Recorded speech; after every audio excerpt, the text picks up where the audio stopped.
You know, you can go from like the pastor is praying, like, Yeah. hallelujah, you know? And once they start shouting, That's right, that's right. And then people jump up.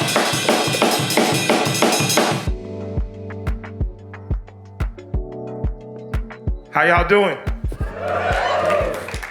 I'm Michael Render, better known as Killer Mike.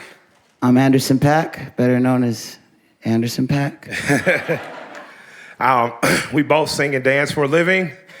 I quit, I think, in the 4th grade playing an instrument. This man's an actual musician, so thank you for sitting here. And Thank you, man. You do a lot more than sing and dance. Well, my wife tells me I just sing and dance for white folk for a living.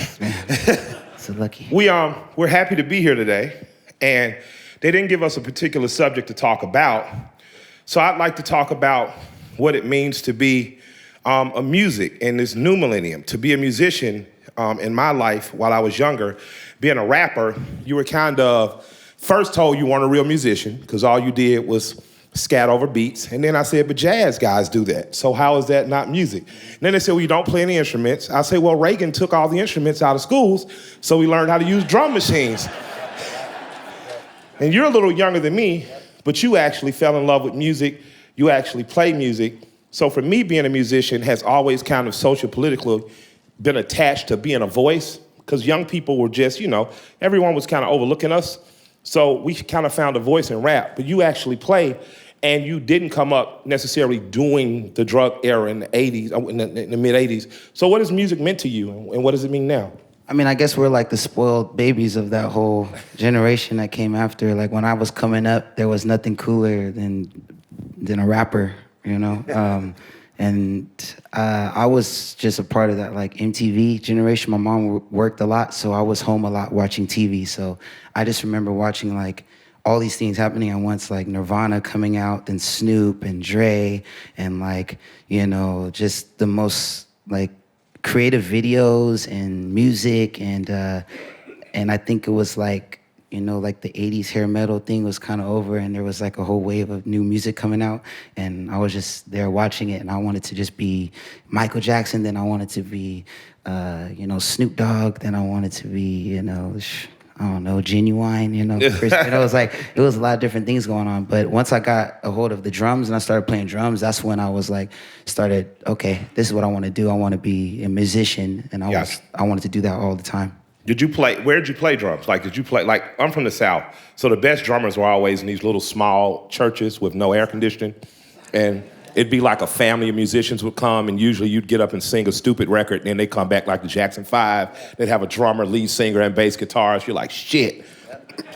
That's it. The church was the best. So you grew up in church? I grew up playing in church, yeah. I started playing in 6th grade, and I joined like orchestra band. And I wanted to play saxophone, but there was no more saxophones, of course. And then I saw the big bass drum, and I was like, okay, maybe I'll give the drums a try. And after the first couple of days, I wanted to quit because I don't want to read music and play, these old songs. And I was just over it. And when I came home from school, my stepdad had a drum set, and I could hear it from the house when I was coming home from school. And he was like playing like these old Prince records and stuff. And I was like, oh, this is sick. Like, the full drum kit, like, okay, this is kind of cool. And then he got off the drums finally, and then like let me get on the drums, and then I never picked up anything that fast. Like I tried sports and all this stuff. I was too fat and lazy for sports and stuff. Yeah, me too. Yeah, like I could dribble and stuff really good, but then like a defense and all that, I don't like. I went to school with one of my friends was Cameron Dollar. He coaches in Seattle now. He won the 1995 NCAA championship. My best friend went on to get drafted by Buffalo. Our other friend played for Miami, and I was just like, fuck this, bro. But what music did give me was a real discipline. I found a passion in music, and I was willing to be disciplined. So I was willing to do well in school, so I knew I could go to the studio. I was willing to be in chorus and band because it kept me out of subjects like algebra that I didn't really want to be in. What discipline did being in? Because, anybody who knows a band knows the drummers keep in rhythm. Right. The lead singer is the guy, the guitarist always flails his guitar and shit. But you are making sure the song stays in sync. So really you're the point guard you're the leader. What discipline is being a musician giving you? It's a foundation, and then, growing up in church, it was all discipline. Like regardless of how good I thought I was or new drum fill I wanted to do, like if I would get out of pocket, like the lead director or the organist would turn around and be like, they do like this, they play pocket, like chill out, you're not supposed to be showing off like that. Don't get too cute. So I just feel like, it just teach you how to follow direction. Then when it's time to turn up, you know what I'm saying? It was I keep looking at the drums and shit. I want to play them, but You just feel mood the vibe. I stay here for 15 minutes and watch you play too. Yeah, we'll get to it, I guess. But yeah, it was like a lot of energy in the church, man. So you have to be ready for, people start shouting, people chilling, praying. Then we got the song, don't speed up, don't slow down, and a lot of times, they would just yank me off the drums, put somebody else on, and I had to just learn and come up. So when did it hit you that what I'm doing in church, I can do outside of church, or I could do so I grew up a church kid. We grew up church kids. Mm. We couldn't listen to rap music after, I think it was like 6 o'clock on Fridays and Saturdays. Mm-hmm. There was no rap music. My grandmother called it all the blues. You just heard like Jesus music after that. Yeah. But it made me fall in love with gospel. So I fell in love with listening to people like Shirley Caesar. I fell in love with listening to people like James Cleveland, Aretha Franklin's gospel records besides her soul records. Does gospel music, did coming out of a gospel background and going into secular music, did that discipline help you? And did you bring some of the energy from the church into your music now, and how does it work for you? Yeah, absolutely. The thing with me is my mom was raised in a very religious household. Her dad was a pastor, and then by the time she had us, she was just working so much, she never really made us go to church or anything. When I started playing drums, that's when I was like, I want to start going to church. My god sister came over. She was like, "Oh, you playing the drums? Okay, you need to come to the church." And this is not like Catholic church. I know everybody has different churches they went to, but this is like Black Baptist church, shouting the stuff you see, I don't know, like Sister Act. Tyler Perry movies. Tyler Perry, yeah. So that was it. You know what I'm saying? Sweating, people talking in tongues and shouting and all kinds of stuff. Great music. Yeah, the most amazing music. And you're talking about like modern day gospel stuff, like you guys mentioned some of the greats, and my church came up, we were playing stuff, Fred Hammond and Hezekiah Walker, and a lot of these dudes that have like 3 or 4 genres in one song. And you're talking about modern day fusion, almost like some of these songs, and we're going into all these different parts.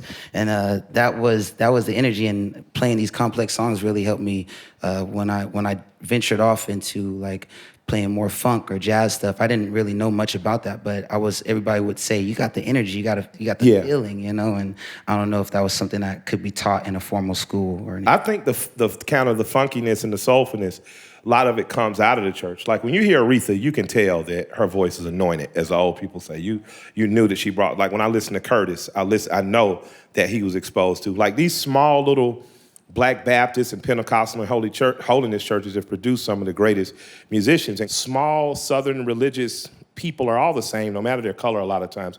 And they put out a real soul in their music. How important is it, past the discipline of becoming a musician, past the discipline of taking it out of the church and into secular music, in terms of how important has it been for you in terms of the music? What is it meant to you outside of just, something I do and it's a cool job? Yeah, like you said, there's a lot more we have in common. Like, it's crazy. When people get together and they're putting a lot of energy towards something, that's when these crazy things start happening. That's when I noticed, like, there's really no difference when it comes to people that are in a church or people that are in, like, a punk rock show even. Absolutely. Like, I used to go, so when you be in church, there comes a point where the energy gets so much and they do something where it's called, they start shouting. You know absolutely. So in the music, I don't care what you was playing before, like, they go from, like... Yeah, let them hear it.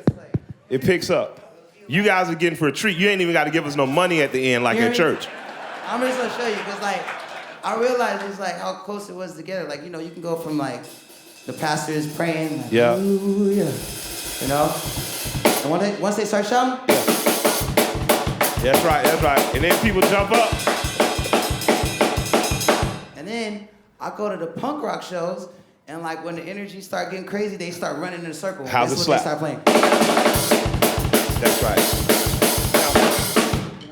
So it's like always, it's like I feel like the same energy, Yeah, at this point in church, the first thing he did would have been an old lady dressed in all white running up and down the aisle. And then she just fall out, Lord Jesus, help me. and they put a cloth over her. At a punk rock show, you just get knocked out, somebody drags you out of the mosh pit, they go right back to moshing. Dude, I've always felt that there was something There was an energy that can't be stopped. It's beyond reading and writing. It's beyond arithmetic. But there really is something about music that brings people together and that connects people. When you mention Nirvana, when I see kids, it's popular to wear rock and roll shirts now and that are vintage. When I see kids wearing a Nirvana shirt that look like me, I often ask them, like, you ever heard this band? And 8 times out of 10, I get a no. And I'm like, trust me. Yes. Spend some money and go check that band out. And they'll come back to our own barbershops in Atlanta. They'll come back like, man, that was amazing. And I was like, yeah, dog, it's pretty amazing. And so I found that the art from rock and rap, the old album covers, brought me into music and brought other people. I can remember Sarah Boyd actually introduced me to Nirvana. Does your music connect you with other art? Are you connected with other artists outside the music genre? And how are you inspired by things that are outside of just rhythm and dancing and singing? Oh yeah, it definitely connects me to art. The art in general, like the cover art, is very still important to me. And is it? Yeah. We're in an age where you don't physically buy music anymore. Well, I'm from the age where if the cover looked dope, I just grab it. Like, it has to be dope. Like, That's right. I don't care if it's, what kind of genre. Like, look how sick the cover is. Just the dude, with his chest hair out or whatever. Prince. Or it's just like Ohio players, they got, just a picture of the girl, a beautiful naked body with honey flowing all over. I'm just interested in what this is about, Like, let's pick this up. I could be crazy, but yeah. But, like all the best albums to me, they always had the iconic album cover. Can you imagine, like... I think some stuff makes an album cover iconic. I remember when I first saw the Chronic's cover, I was like, this all Dre got? And then I heard, I was like, Dre. Yeah. So, but how like I'm inspired by music, inspired by other artists. Like, I can remember just staring at some of Banksy's pieces that went up worldwide and just thinking to myself, like, I'm gonna be a rebel like him. And this is like as we're going in the Run of Jewels. And then later we got invited to play Dismal Land, to play Banksy's actual thing. And I was overwhelmed, you know what I mean? But his art had inspired me to just keep my music rebellious. What inspires you to keep your music on the course that you feel? What other art or what other artist or what other inspiration inspires you to stay the course? Because a kid that comes out of church, that plays drums, becoming a popular musician, is not all the time. In these days, it's not the likely. It used to be the way. You came through the church. But in these days, like, you and me are a rarity. Like, we're church kids. Yeah. We're not supposed to be up here cursing, looking at girls thrash about, yet somehow we are. Yes, yeah. That's how it goes, man. Shouts out to Yeezy. Yeah. There's so many people that come up under this, the same upbringing that you need to have those experiences. I feel like, I don't understand that people that. I think everybody should go to a small black church before they die. Like, it's my mission next year to go to Al Green's church. Yeah. Like, Al Green, my mom had me at 16, and she got married to my non-bio. I got 2 dads, a bio and a non-bio dad.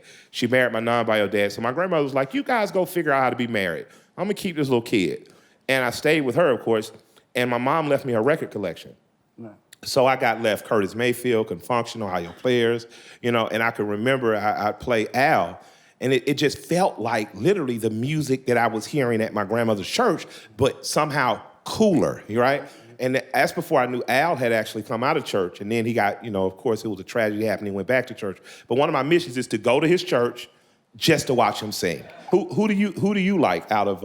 Al Green. I love Al Green. I've been listening to a lot of Dionne Warwick lately. I feel like she gets slept on. People sleep. She slept on, yeah. Like, I just think the music was so creative that she was doing, like, ballads, and I really love, what's the producer, Burt Bacharach and stuff. I just feel like they were really creative for that time. Everybody was doing a bunch of cool music, but when I hear other people in that era, they're chasing, like, a sound that was kind of popular. Maybe they were doing the blues or the jazz thing, but her stuff was, like, the lyrics and Her music always felt classy, too. Clean. I like Luther for the same reason. Like, people don't understand how good of not only a singer he was, but producer. There's a YouTube clip, I think at an NAACP award, where he's singing and he looks at Dionne in the crowd, looks at Dionne Warwick in the crowd, and gives her one of those woo woo woo riffs, and it's amazing. Who are the artists that you think people should know that they may not know, that you think can give people some inspiration?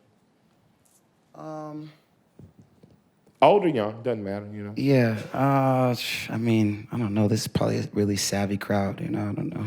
Oh. But I'm just into artists that really just don't give a shit, They were just kind of take me as I am, and I really find people like Miles Davis Yes. really interesting. Absolutely. People like Nina Simone. Absolutely. People's stories that I didn't even know were so intense, like even like Aretha Franklin. You Yes. know, people know, I feel like people know the song or two, or they know this persona, but sometimes the stories, you know, the things that they've gone through is really deep. And The Allman Brothers are that for me. Yeah. Like, I'm from Georgia. So, of course, every time I go through Macon and stop at a Waffle House, we're going to be there like an hour listening to the Allman Brothers. You know, hoping the cops aren't out. You know, they did it for me. I like the era of outlaw country when you had like Willie Nelson, Johnny, you know, Chris Christopherson, that music, because it wasn't native to where I was from, but it felt as dark, and not dark in a bad way, but it felt bluesy. Let me say that. Who made you want to rap? Huh? Who made you want to actually rap? There's a guy named O'Shea Jackson. They call him Ice Cube. Yeah. And if you hear my rap style, I'm directly out of the school of Ice Cube. He's my biggest inspiration in terms of, I can do this. Because once I realized I could emulate his style, everything comes out of style. So when you play drums, you listen to other people, and then you grew your style. My style kind of grows out of the Ice Cube school. But who literally made me know, okay, I gotta do this rap thing, was this little group named Run DMC. So, and when I saw them dressed in all black, starter jackets, bombers, because before then rap was something my mom liked. It was like Curtis Blow, Grandmaster Flash, Furious Fives. It was disco guys, Jerry Curls, lots of girls.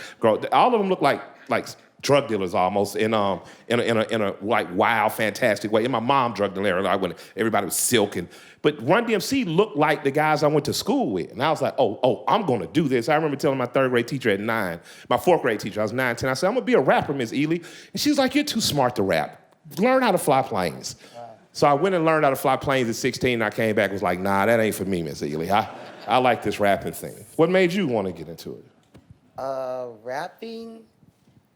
Like it's kind of between like my older cousins and I mean one of the first rappers that really I wanted to be like them was probably Snoop Dogg. Yeah, I can see that. Like when Snoop I was seen cool. the Everybody Snoop wanted video, Snoop. just like he looked, the Run DMC looked like people you know. Like when I first saw Snoop, he looked like one of my cousins. Like he's like literally like ironing his shirt, throwing his shirt on with the khakis, and I was like, that's it, you know. Yeah. Like, and I love Snoop because Snoop is going to be our Willie Nelson. Snoop is going to be 80, still rapping. Yeah. You know what I'm saying? No, pause. Big Snoop Dogg. He's going to be sitting down somewhere. That's awesome.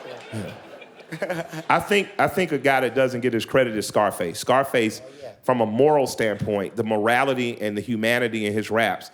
Everyone should Google this record called Boy Meets Girl, and it's about it's Romeo and Juliet-ish, and like it's about a drug dealer meets a stripper. They fall in love. One of them is cocaine. One of them is heroin. They die together speedballing. But it should be a Quentin Tarantino movie. It's absolutely amazing. We got about a minute left. questions. Or you could just drum some cool shit. Go ahead, let them ask questions. That's better. I don't think anybody wants to talk to us. Anybody got questions? I would like to say, though, to people in the audience, if you are inspired by music, share it. Send music files to your friends. I do that a lot when I discover, especially new gospel records. I send them to my friends, and they all ask, am I ready to join the church? I'm like, absolutely not. I just like this record. So I think that's the way we keep the love for music going. And I like to tell people, you know, physically buy music still. Buy some vinyl. Put it on your walls. You know what I mean? Even if you don't have a record player. Because the art, not just the artists that are singing and dancing, the art matters. And I'd like to see young people who are into art get a chance to exercise it and collaborate with musicians, you know? Yeah.